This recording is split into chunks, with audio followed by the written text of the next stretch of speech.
The Christmas Jigsaw Murders by Alexandra Benedict, narrated by Sandra Duncan.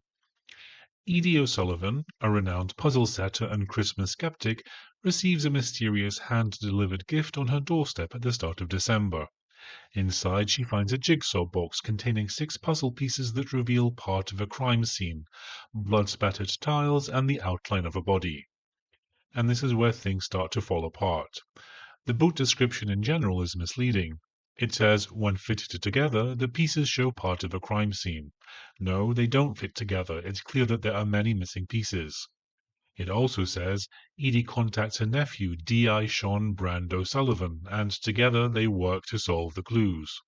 They don't work together. In fact, he keeps telling her not to get involved because it could jeopardize his career. It says, Sean fears that Edie might be in danger and shuts her out of the investigation. No, it's the other way around. Edie fears that Sean is in danger and she shuts him out. Another of the problems is that we don't hear enough about the pieces of the puzzle to build a mental picture in our head. In fact, we don't get any description at all for some pieces. The biggest problem, however, is that it's hard to like a story when you just don't like the main protagonist. She's meant to be a difficult person, but for me it just created a barrier I couldn't get over.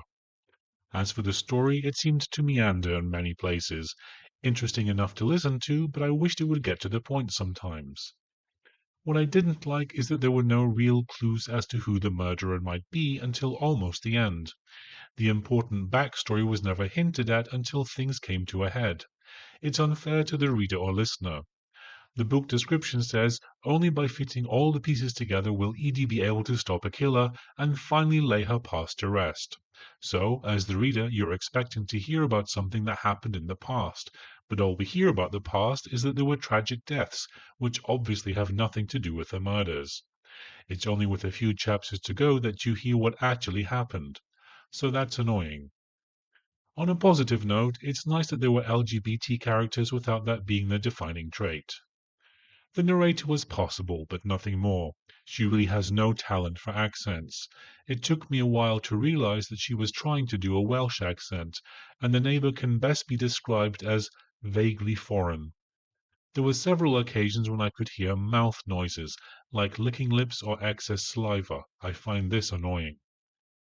Looking at the author's other books, they're all Christmas-themed, which is to say Christmas is in the title. This also has Christmas in the title, although it really has little to do with Christmas at all. Perhaps she sees herself as the cozy mystery equivalent of a Hallmark Christmas movie. She's not. Would I listen to another book written by Alexandra Benedict?